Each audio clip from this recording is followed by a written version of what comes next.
ang mag-partner na mas paliliwanagan tayo pagdating sa batas.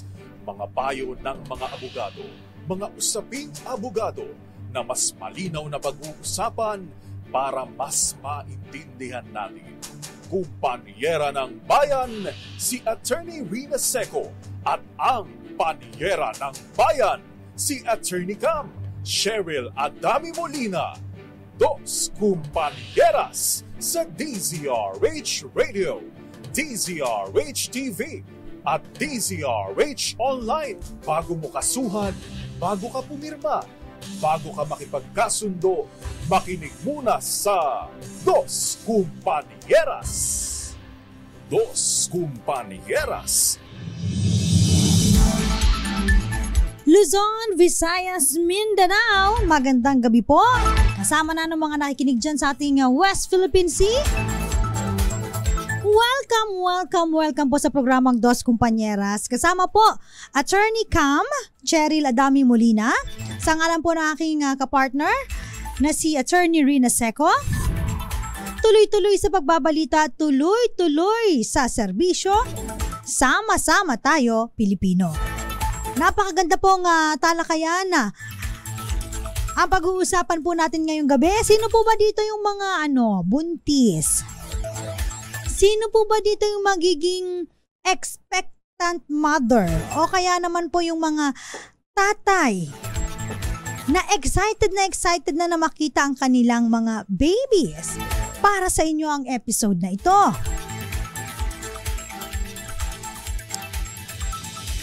Kaya naman po sa lahat po ng mga gustong manood ng live, syempre, open nyo na po yung Facebook ninyo. Hanapin nyo lamang po DZRH News o kaya po DZRH News Television, DZRH Dos Kumpanyeras Facebook page, at syempre, hanapin nyo rin po yung Facebook page ko, Attorney Cam. Yan. Pero bago natin simulan ng ating talakayan, meron muna tayong Flash Report. Flash Report. Flash Report! Eto na, Mia, ayan, kinundi na ang bagong insidente ng pagnanakaw. At syempre, andyan si Sherwin Bata Alfaro. Sherwin, ibalita mo nga itong insidente ng pagnanakaw. Sherwin? Attorney Cam, dismayado itong pamunaan ng Manila International Airport Authority. Dito nga sa insidente ng pagnanakaw ng isang OTS security screener sa NAIA Terminal 1 at paglunok nung naturang ninakaw na $300 sa naturang insidente. Ayon kay Manila International Airport Authority General Manager Brian Co, walang puang sa pamunuan o sa mga tauhan sa frontliners, lalo na ng mga nagsisilbi sa publiko sa MIA ang naturang insidente at hindi dapat nangyayari sa mga frontliners na pinapakita yung ganito mga aktwasyon na maaaring makapagpababa sa level ng pagtingin ng publiko, lalo na ng international community, habang patuloy na ginagawa ng pamunuan ng MIA ang lahat ng efforts para pabanguhin at pagandahin ang imahe ng paliparan. Sa naturang insidente ay naglabas na rin ng unang initial findings ang sinasagawang investigasyon ng Office of the Transportation Security, kung saan ay sa kasalukuyan ay inilagay na sa preventive suspension pending ang kanilang comprehensive investigation itong mga sangkot sa naturang insidente.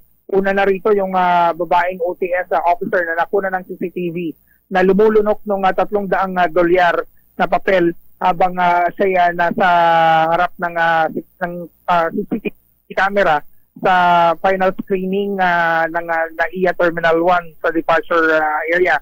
At kasama na rin dito yung dalawang opisyal pa.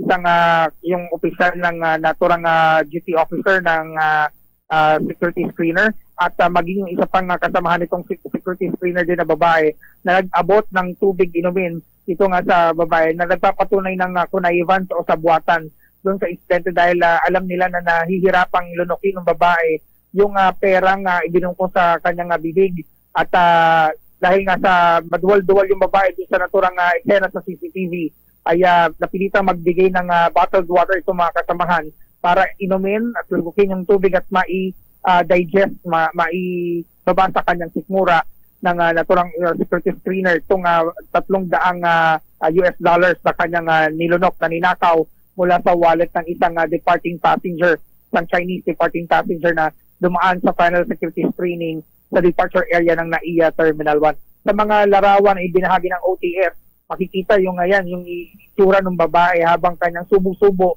yung dolyar na kanyang nilunok at yung isa pang security officer ng OTF na nag-abot ng bottled water yan na hawak-hawak ng babae para nga maitulak na mailunon yung naturang bugkos ng pera. Sa kasalukuyan ay umaasa itong si Brian Ko, ang General Manager ng Manila International Airport Authority, na sa pamamagitan ng leadership ng OTS o ng Office of the Transportation Security ay mabilis na itasagawa yung investigasyon at makukumpleto yung pagsasampa ng mga kaukulang aksyon laban nga doon sa mga tao o hearing personnel na patuloy na nagtatrabaho sa paliparan na sadyang nakakasira o nakakating ng imahe ng paliparan ng Pilipinas, hindi lang ng paliparan kundi maging ng imahe ng mga Pilipino sa mga dayuhang dumadaan na turista dito nga sa paliparan ng Ninoy Aquino International Airport. Sherwin, Attorney Cam, sa palagay mo, bakit kaya sinubo yung pera, no? Kasi ito ba ay, kung halimbawa nilunok ito, wala naman na ito magiging silbi, di ba, Sherwin? So ano kaya yung motibo? Kung matatandaan mo, Attorney Cam, Pebrero nitong taon nang may nangyari din kasing haling tulad na insidente dyan sa Manila International Airport Authority ng ibulsa ng isa ding OTS officer yung pera na ninakaw doon sa wallet naman ng Thai National na in transit lamang o dumaan lamang dito sa Manila para lumipat ng sasakyan ng aeroplano patungo naman ng Japan. That doon sa naturang insidente nakuhanan to ng cellphone video ng Thai National na nanakawan. Dahil nakita doon sa video na kitang-kita yung pera na ibinulsa pero ibinidinay ng security officer na wala siyang kinuhang pera doon sa wallet. So itong insidente ito dahil nga doon sa insidente nyo noong Pebrero nitong 2023. Noong Marso, iniutos ni OTS Administrator at Undersecretary Mau Aplaska na tahiin o alisin yung mga bulsa sa mga uniforme nitong mga OTS personnel dahil nga doon sa insidente ng pagbubulsa ng pera. Subalit ngayon, itong pinakabago, hindi maibulsa yung pera kaya para kinain na lang? ebidensya. Kainin na lang. Pero diba? kasi hindi mo magagamit, hindi, kasi maintindihan mo yung binulsa, magagamit niya yun. Meron siyang motibo para ibulsa, para magamit uli. Yung kinain kasi, Sherwin, hindi ko maisip kung hindi niya na magagamit yun. Ano kaya yung dahilan, no? Bakit niya sinubo? Para lang walang ebidensya? O siguro nagkaroon ng altercation bago yung insidente na yan? Paunang investigation, Attorney Cam, ang sinasabi, ang dahilan kung bakit nilulon yung pinasok sa bibig yung pera. Dahil una, ikinitip lang sa tagiliran sa may bahagi ng bulsa ng torso. Okay. So, yung pera. At nung lumapit na yung biktima na isang Chinese national at nagreklamo na nawalan siya ng pera sa kanyang wallet, doon na nagtanda taranta yung grupo at tutos ng opisyal na kainin nung kanyang tauhan yung pera para wala makitang ebidensya na nagkaroon ng nakawan. Subalit pagtalikod ng babae na OTS officer sa pag-akala niya na walang CCTV camera doon sa kanyang bahagi, pagtalikod niya doon, nakuha ng buo ng CCTV na kinakain niya yung pera. Dahil mabubuko na siya, para walang ebidensya, nilulun yung pera. Yun! Lulun pera. Okay. Mahilig tayo sa dolyar pero hindi tayo nakakatikim pa. Dolyar. Oo nga, anong lasa kaya niyan? Iba't ibang kamay na nakahawak niyan. Attorney Cam, sobrang kahihiyan ng inaabot ng ating bansa dito sa naturang pinakabagong insidente dahil malamang sa malamang ito-carry na rin to ng mga international news agency dahil ito'y kalat na at laganap na nga sa iba't ibang mga news, local news carrier sa Metro Manila, mukhang interesado dito sa kwentong ito. Dahil oddity ito, isang hindi pangkaraniwang gawain, yung lumunok ng pera sa harap ng kamera. Okay. Maraming salamat, Sherwin Bata Alfaro. Yan ang RH News, RH6, Sir Erwin Bataw. Para tuloy-tuloy sa pagbabalita, tuloy-tuloy sa serbisyo, sama-sama tayo Pilipino. Flash Report. Flash Report! Ayun naman pala, kasi mahuhuli na para walang ebidensya, nilunok ang pera. Di pa kami nakakatikim na, Sherwin, ng dolyar. Anong lasa ba ng dolyar na yan? Anyway, balikan lang po natin yung ating topic na maternity leave.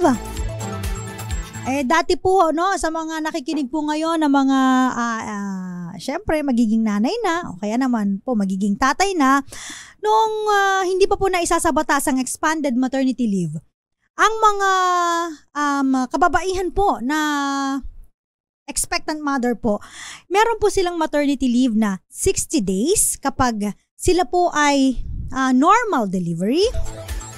At kapag cesarean naman po ay 78 days. So ang tanong, bakit mas mahaba yung CS kaysa sa normal delivery? Sa normal delivery po kasi, correct me if I'm not mistaken iba kasi sa lying in, yung iba sa manghihilot, yung iba sa mga pampubliko or pribadong ospital. Pag mga manghihilot po kasi, ano lang yan, may kakilala kami, parang umiri lang. Andyan na, lumabas na yung bata, at hindi tinatahi yung bandang pinaglabasan ng bata. Pagdating po sa mga pampubliko o pribadong hospital, tinatahi po kasi yon. Kasi may times na they need to cut it para talagang maluwag, makalusot po ang baby sa nanay, po. Ngayon, yung tahi na yun, napakasakit daw po nun. Pero, mabilis po mag-heal. Pero ang CS po, naku po, dahil hinihiwa, para ka dyang dinataysek Nung ako po'y nanganak na first timer yung baby ko ay CS, yung asawa ko ay kasama ko nung hindi pa pandemic, para daw po akong baboy na biniyak. Sorry for the term ganun daw po kapag sa CS talagang may mga nilalabas na mga intestine and everything bago ayusin pabalik. So ibig sabihin, mas mahirap po ang pinagdadaanan ng mga dumaan ng CS dahil yung pagpapagaling po ay medyo matagal. Yung pag-heal po nung sugat na paghiwa doon sa tiyan ng isang nanay. So nung una, medyo mas mahaba po yung binibigay na maternity leave sa mga nagsi-CS. Kasi po kahit makita ninyo na medyo okay na, nag-heal na yung loob nung nag-heal na yung labas, yung loob po medyo hindi pa. That is why kapag dumaan ka sa CS, ang mga doktor sinasabi po sa mga nanay na dapat po mga 18 to 24 months or 2 years bago sundan ulit si baby para naman heal na, fully recovered na ang matres ng isang ina. Diba? Tama po ba yun? Now, enak po yung expanded maternity leave. Ang kagandahan po sa expanded maternity leave, humaba po yung ating maternity leave benefits. Dati, 60 days sa normal delivery, 78 days kapag CS. Ngayon po, 105 days. Di ba ang tagal? Ang sarap. Hayahay. At hindi lang po yun, dinisregard na kung whether ikaw ay CS or normal, 105 days. Bakit? Kasi yung nurture sa isang sanggol, kailangan ng medyo mas matagal, higit pa sa 60 or 78 days. Not necessarily para lang sa isang ina ang benefits nito, kundi tinitignan din nung batas na kailangan yung nurturing pag-aalaga po sa isang sanggol, dapat po ay umabot ng 105 days. Kung nakakamali mga 3.5 months. Dos Compañeras. At hindi lang yun, di ba?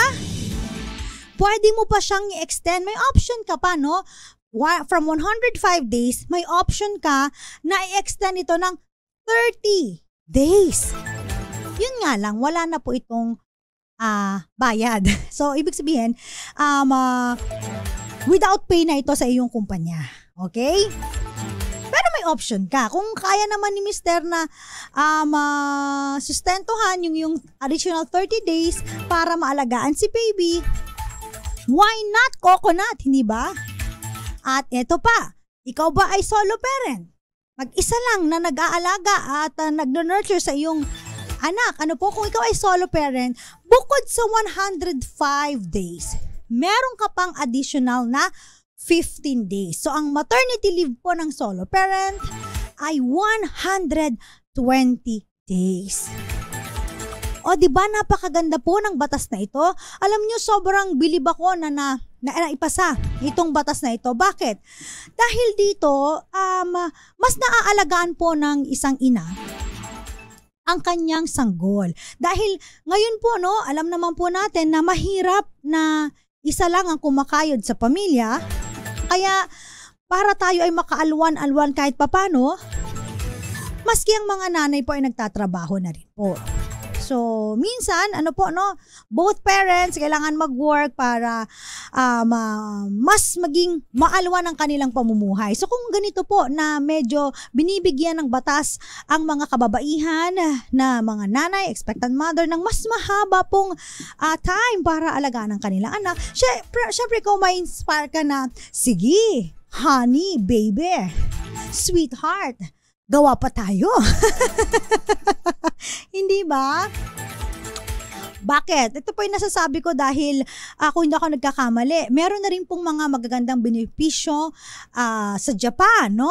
Para sa mga tatay, yung kanilang paternity leave, at ganoon din po sa mga maternity leave nila. Dahil alam naman po natin, no, na isa ang Japan sa declining population sa buong mundo. At kapag nagdi-decline po ang populasyon ng isang bansa, medyo alarming po ito.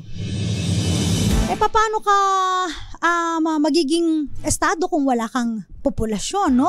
Mahirap naman po kung dying population na tayo. At hindi lang yun, yung working force nila, karamihan po medyo ang haba po kasi ng buhay ng mga tao sa mga sa Japan. So dapat gayahin natin yung lifestyle nila, yung pagkain nila. The problem is, medyo madami silang mga pensyonado, pero onti lang po yung mga working force nila. At karamihan po sa mga doon po sa Japan, parang work. Kaya ginandahan din po nila yung benefits para sa maternity leave and paternity leave. So sa atin din po, napakaganda nitong expanded maternity leave na dapat po i-avail po natin. Kalabitin na si Mister ngayon. Honey, baby, are you busy? Kung naka-work from home, kapag siya ay nagbe-break, di asikasuhin si Mister. So maganda po itong ating pag-uusapan ngayon. Dahil dito sa expanded maternity leave, hindi lahat ng mga nakikinig sa atin ngayon aware doon sa mga ano pa ba yung sinasabi ng batas? Ano pa ba yung aking mga karapatan? Paano ko ba ito ma-avail? Bigla-biglaan ba ito?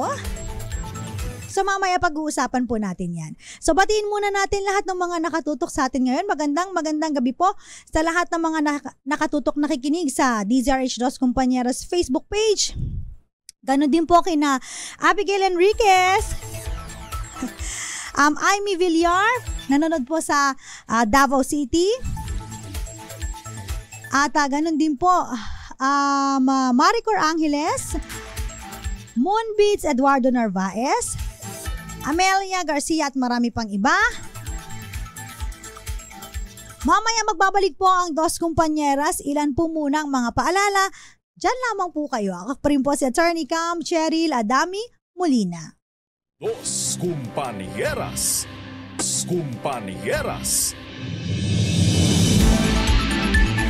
Nagbabalik po ang programang Dos Compañeras. Kasama pa rin po Attorney Cam Cheryl Adami Molina. Sa ngalan po ng aking partner, Attorney Rina Seco. Ito po ang Dos Compañeras. Pinag-uusapan at tinatalakay po natin ang tungkol sa maternity leave. At siyempre, sasegue din tayo sa paternity leave later on. Yan. At siyempre, pinaka-ugat ng ating batas ay itong expanded maternity leave, no? Na nainak po noong March 11, 2019. Kanina, sinabi ko na po yung difference ng dating maternity leave at saka po ng ngayon na maternity leave. Ayan. Sinabi na rin po natin, of course, no, yung mga solo parent, meron silang additional 15 days leave. At syempre, yung mga miscarriage, no, pag-usapan din po natin, o kaya naman po, no, merong tinatawag natin na emergency termination of pregnancy. Sila po ay meron pa rin pong benefits, no, ng maternity leave, pero hindi po 105 days. Ang cover po nito ay 60 days. So yung mga tatay, ang pinaka-importante, no, huwag niyo pong i-stressin ang inyong mga misis o kaya ang inyong mga girlfriend na buntis. Ayaw natin na-stress sa mga buntis. So minsan, di ba, kapag halimbawa, papanood natin sa mga movies, honey, madaling araw, gusto kong kumain ng bayabas na walang buto. O kaya, honey, gusto kong kumain ng saging na kambal. Maghanap ka ng saging na kambal ng madaling araw, no? Pag nagki-crave, no, yung mga buntis, Iba po kasi kapag halimbawa ang mga nanay po, no, nagbabago ang appetite ng mga buntis. Yung mga unusual na hindi nila kinakain, hanap-hanapin ng dila nila. Tapos after nilang mga anak, hindi na. For example, ako po, hindi ako mahilig sa mga yung mga kare-kare, beef na mga matataba, kaldereta, yung mga ganun luto ba. Pero ang kinakain ko mga shredded beef, yan, okay sa akin yan. Nung nagbuntis ako, talagang yun yung hinahanap ko lagi. Tapos after ko mga anak, parang, teka lang, ayoko na uli. Nagbalik na po yung aking original taste, ano po. So pag ganoon po, no, pag halimbawa mga misis mo ninyo ay naghahanap ng mga kakaibang putahe, ibigay nyo na, mister. Ang hirap po kayang ma-stress ang buntis o kaya naman po hindi mapagbigyan. Di ba? Laging merong special treatment sa mga buntis. Especially kapag sila rin po ay, halimbawa, magpa-park, no? Inaalaw din po sila na pwedeng mag-park sa mga PWD, sa mga elevator sila ang priority. Sa mga CR, no? Ina-enjoy natin yan. Doon ka sa mga medyo may kalakihan. Syempre, ang haba ng pila minsan sa CR sa mga mall. Ang mga babae pong buntis, lagi po yang nawiwiwi. So, pwede rin po. At syempre, kapag may mga pila, so, courtesy lane, pwede rin po ang mga buntis. So, ganun din po sa mga employer. Ayan. Makinig naman po yung mga employer. Kapag buntis naman po ang inyong empleyado, pagpasensyahan nyo na po at huwag nyo masyadong stressin at pagalitan. Ayan. Kasi nai-stress din po yung mga yan. So dapat yung mga employer maging mapangunawa din po, lalong-lalo na kung kayo po ay babae at nakaranas din po kayo ng magbuntis. So syempre alam nyo po ang mga pinagdadaanan ng buntis. At ganoon din po sa mga mister, no, o yung mga lalaki na employer na alam naman po nila na yung mga misis nila may pinagdaanan din ng buntis. Dahil ang mga buntis po, no, minsan parang hormonal imbalance, minsan parang laging masungit, laging nakakunot ang noo, parang nag-iba na ugali. Siguro yan nga, no, hormonal imbalance sa mga pregnant. Pagpasensyahan nyo na, no, huwag nyo na stressin. Tayin nyo na lang pong mga anak bago nyo pagalitan. Char! Okay. Ito naman, may mga question dito. Sabi dito, applicable lang po ba ang maternity leave sa mga kababaihan na may asawa? Paano naman po yung mga nabuntis pero wala po, hindi kasal? Okay, ang maternity leave po ay pwedeng i-avail regardless of the civil status. Ikaw man ay married o single, basta ikaw po ay nabuntis, nagsuffer ng miscarriage o kaya emergency termination of pregnancy, ikaw po ay pwedeng mag-avail ng maternity leave. Clear po yan, ha? Ngayon, ang difference lang po, no, sa paternity leave, yan, singit na po natin.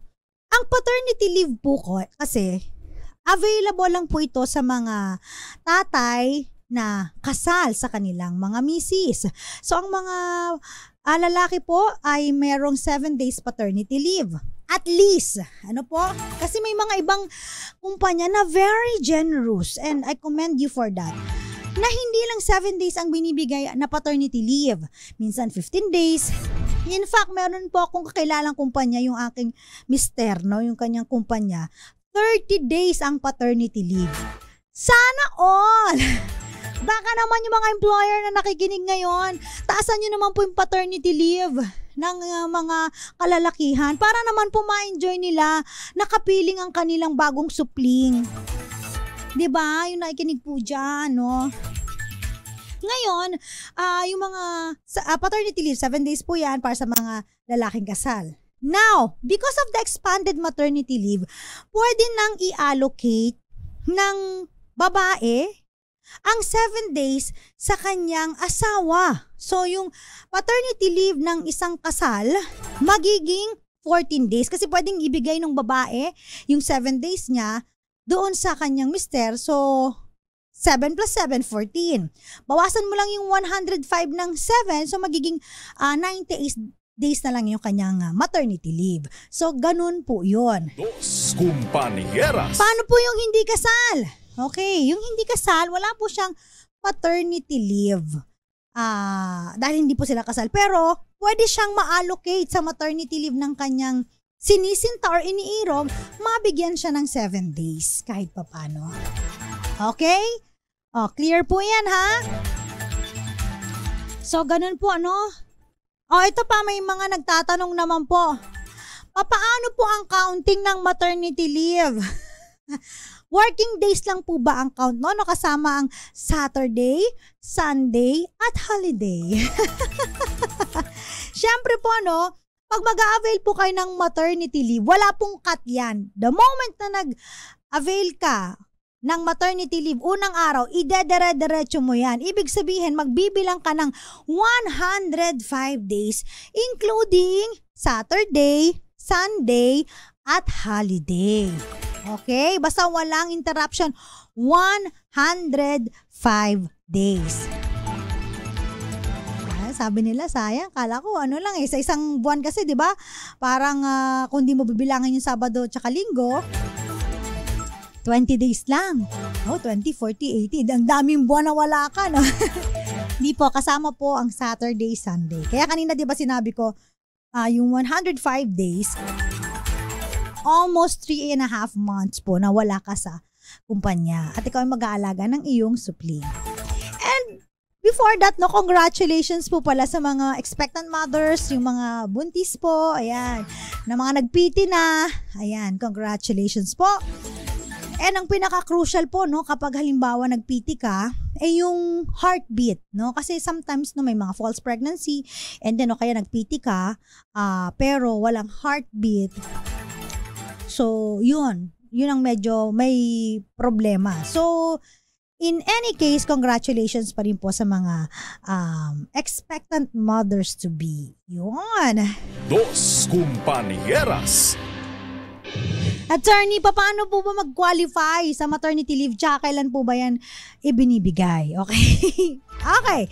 Para mag-qualify ka sa maternity leave benefits, kailangan yung mga miyembro ng mga SSS, nakabayad po kayo at least 3-month contribution sa 12-month period immediately preceding the yung sa birth, sa miscarriage, or sa emergency termination of pregnancy. In fact, no, sa PhilHealth, parang to avail the PhilHealth, you have to pay 3 months prior to your delivery.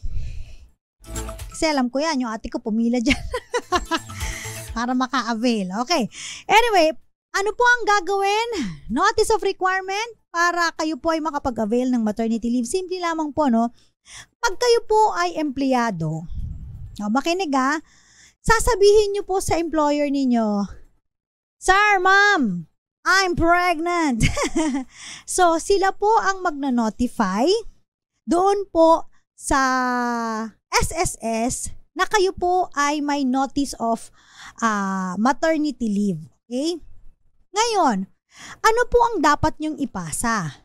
Yung first ultrasound sa first trimester, ayan, yung pinakinggan na yung heartbeat, hindi ba? Yung po ang ipapasa ninyo sa inyong mga employer. Bakit yun? Kasi doon ang makikita po kung kailan ang expected date of delivery. Yun din tawag natin na EDD. Okay? At sila po ang magtatransmit ng record ninyo ng notice sa SSS na kayo po ay mag-a-avail ng maternity leave benefits. In case na mag-continue po ang inyong pregnancy, so up to 105 days, kung ma-miscarriage naman po, na sana wag naman po, ay 60 days. Alright, may iba po na mga employee na hindi po nanonotify yung kanilang employer about the pregnancy. So, pwede pa rin po naman silang mag-notify subject po dun sa prescribed guidelines ng SSS. Kapag na-late ko mag-notify. So, pwede pa rin naman po yun. Ayan. Paano naman po yung mga self-employed, yung mga voluntary o kaya mga OFW? Sila po mismo ang magno-notify doon po sa SSS. Pinakamagandang advice ko po sa inyo ay kayo po ay magkaroon ng access sa inyong SSS portal. Ayan. Bakit importante ang SSS portal? Unang-una, doon yung makikita kung hinuhulugan ba talaga ng inyong employer ang inyong mga premium contribution. Pangalawa, doon nyo rin makikita kung voluntary kayo naguhulog, o FW, o kaya naman po self-employed, kung nagre-reflect ba yung mga hulog ninyo sa SSS. Why? Ako'y nagtataka po, yung aking SSS, bungal-bungal, no?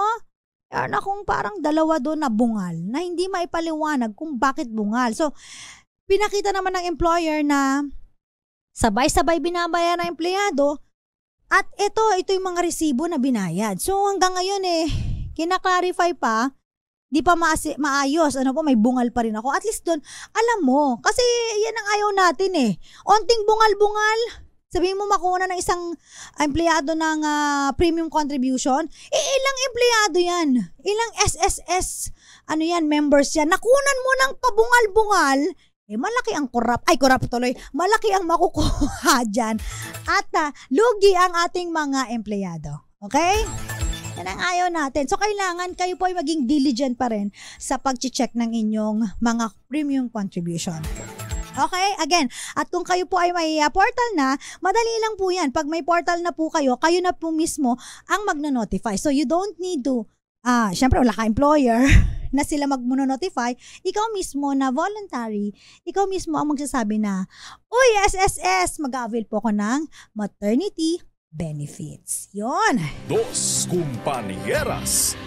Ay, nako. Ano ba yung mga ipapasang mga requirement, Yung mga notice.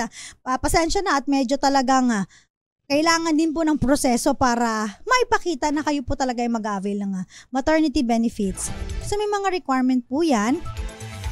Kailangan po dyan, syempre, yung application for leave, pag sa mga civil service po, medical certificate, yung sinasabi ko kanina na inisyu po ng inyong OB, o kaya po dun sa ultrasound, no? Yung physician po na gumawa po ng ultrasound during the first trimester. At kung kayo po ay mag-a-avail ng additional 15 days, yung mga solo parent, so kailangan nyo rin po ng solo parent ID. Yun. Ang tanong, last na lang bago tayo mag-commercial break, no? Attorney, pwede ko po bang magamit yung aking mga vacation leave o kaya sick leave aside from the maternity leave? Ayan. Pwede po. Ayan. Kasi yung ating vacation leave and maternity sick leave, ito yung mga 1 year na last year pa natin na ano ba tawag doon? Napundar. Kaya i-avail mo siya the following year. So meron kang, kung halimbawa 15 days sa company na vacation leave, 15 days sick leave, pwede mo siyang gamitin. So labas din po din yung maternity leave. So halimbawa, ginamit mo yung sick leave mo na 10 days, o kaya VL, 15 days na VL prior to your maternity leave, pwede po yun. Walang problema yun. Okay? Mamaya pag-uusapan natin. Paano naman po kapag halimbawa, kasi meron po tinatawag na ceiling cap, yung binabayad po ng SSS. If I'm not mistaken, that's 70,000 or 80,000. What if yung empleyado po, medyo mataas po ang kanyang sahod dahil siya po ay supervisory position or kaya naman medyo mataas ang kanyang sahod dahil baka naman ito ay na-promote, hindi kontento hindi po akma yung 70,000 dun sa 3.5 months niya na sweldo. So, papaano po yun? Sino ang magbabayad ng salary differential? Mamaya, pag-uusapan po natin yan sa pagbabalik ng Dos Kumpanyeras. Kasama pa rin po Attorney Cam, Cheryl Adami Molina. Oras po natin, 15 minuto makalipas ang alas 7 ng gabi. Dos Compañeras. Dos Compañeras. Nagbabalik po ang programang Dos Compañeras. Thank you so much, Sir Sante Elizalde. You made my day. Napakasarap po yung kanyang pinatikim na parang langka pero champoid ba tawag doon? Napakatamis. Happy birthday muna kay Micaela Guerrero Nepas. From John Mark Hamisola. Magandang gabi rin. Siyempre sa mga nanonood sa atin. Teka, masilip ko nga yung ating DZRH Dos Compañeras Facebook page. May nag-comment, medyo pixelated tayo ngayon sa Facebook. Bakit parang low quality ang video natin? Eto, good evening po Amelia Garcia. At ganun din po kay Violeta Montecalvo Zambrano. Magandang gabi po sa mga nanonood sa atin sa DZRH News Facebook page naman. Silipin lang natin ng bahagya. Mama Ovita, Papa Will, kay Sir Luding Bunggaling, magandang gabi. Pagbati mula kay Leo Bunggaling. At syempre ganun din po kay Misa Cristina Palma, Leo Cervantes Havares, Ivy Gutierrez, Roxanne Costo, Teng Jazz, magandang gabi. Sa Tornino Laway Senior, Susan Mitra at Delia Lorenzo, magandang gabi po. Ganon din po sa mga DZRH News Television na nakatutok doon at sa ating DZRH TV 4K live stream. Magandang gabi po. Ayan. Pinag-uusapan pa rin po natin yung tungkol sa maternity leave. Segue sa paternity leave. Kanina, binitin po kayo sa katanungan na papaano po kung halimbawa, yan, isa po akong bisor sa kumpanya o kaya naman po mataas ang aking sahod. Ang maximum cap lang po na binibigay ng SSS for maternity leave ay 70K or 80K, no?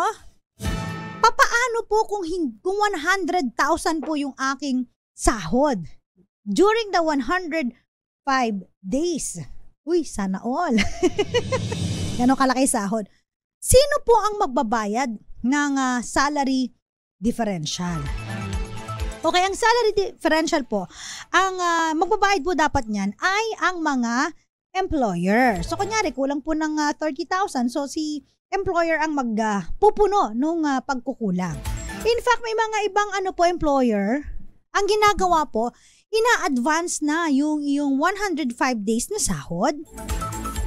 At kung ano na lang po ang ibibigay ni SSS, yun na lang po ang mapupunta sa kanila. Now, hindi po pwedeng in-advance yung sahod nyo tapos kukunin nyo yung binigay ng SSS sa employer ninyo. Abay, hayahay naman kayo doon. So, hindi po ganun yun. So, binibigay po ni SSS yung inyong maternity leave sa inyong employer and at the same time, sila naman po ang magbibigay sa inyo either ng maternity leave na nakuha sa SSS or advance payment po ng inyong sahod. Yun po. Now, meron po bang exemption sa salary differential na para hindi makapagbayad si employer? Yes po, meron pong exemption po yan, ha? Pero kailangan yung patunayan na kayo po ay pasok dun sa exemption sa salary differential at ipapasa po ito sa Department of Labor and Employment. Katulad ng mga retail service establishment na not more than 10 workers. Pag not more than 10 workers po, hindi po sila. So, maliit na kumpanya lang po ito. So, hindi po sila required na magbigay ng salary differential. Ganon din po ang mga micro-business enterprises under the Barangay Micro-Business Enterprises Act of 2002. Kung saan ang asset po nila ay hindi lumalagpas ng 3 milyon. Ganon din po yung mga enterprises providing similar or higher benefits under an existing collective bargaining agreement, company practice or policy. Ibig sabihin, mas mataas pa yung ibinibigay, no? Bukod sa, halimbawa, meron din silang maternity leave pay na bukod sa hindi lang 30,000, 45,000. Di sobra-sobra pa sa sahod mo yon. So sila po ay hindi nakasama dun sa pagbibigay ng salary differential since meron silang benefit na inaalok sa'yo or kaya napag-usapan during the collective bargaining agreement na meron ka makukuhang 45,000 or 50,000 or more than that. Okay? So clear po yan, ha? Again, dun po sa ating isa pang question about dun sa papaano naman po no, yung allocation ng 7 days. So, i-allocate mo yung 7 days. Ano po doon sa yung kapartner o kaya yung mister sa 105 days. Paano po kung solo parent na lang ako?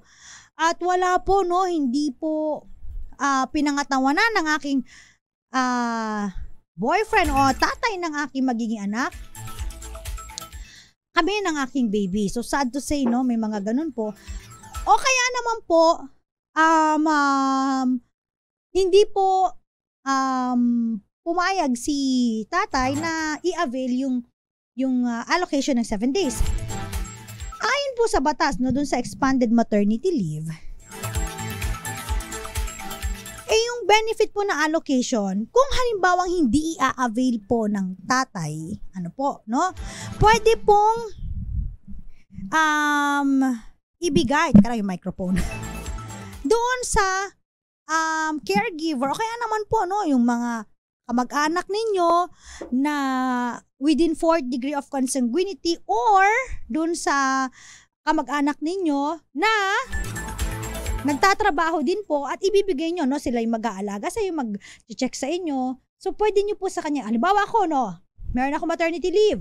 So, yung aking pinsan na babae ay mag-aalaga po sa akin. So, pwede po nabigyan ko siya ng additional 7 days provided na syempre, kailangan po itong magbigay din po ng notice para mabigyan siya, no, ng kumpanya nila ng 7 days at malaman po ng kumpanya niya na ina-allocate mo sa kanya yung 7 working days, 7 maternity leave benefits allocation para siya ay makapag-leave sa kumpanya at ikaw ay kanyang maalagaan. Napakaganda po ng expanded maternity leave benefits na ito. So sana, no, yung mga iba dyan, no, pwede nyo naman pong i-avail. At syempre, ganda ng opportunity, yung mga takot po na takot na magbuntis dahil baka palitan sila sa kumpanya o kaya naman po, no, may mga kumpanya dyan na dun pa rin po sila sa 60 to 78 days.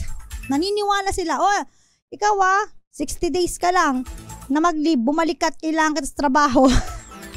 O kaya ikaw, CS ka, 78 days ka lang na mag-leave, ha? At importante ka, crucial ka dito, hindi ka pwedeng mawala. Yung mga hindi po sumusunod dun sa 105 days, kapag in-avail po ng ating mga empleyado, pwede po kayong maparusahan, mamultahan ng 20,000 pesos hanggang 200,000 pesos. At may kulong po ito, no? Na at least 6 years and 1 day, pero not more than 12 years. At yung business permit po ninyo ay maaaring matanggal at hindi na po ma-renew. So, makinig po yung mga employer regarding sa maternity leave benefits. So, dapat aware din po yung ating mga HR kung how much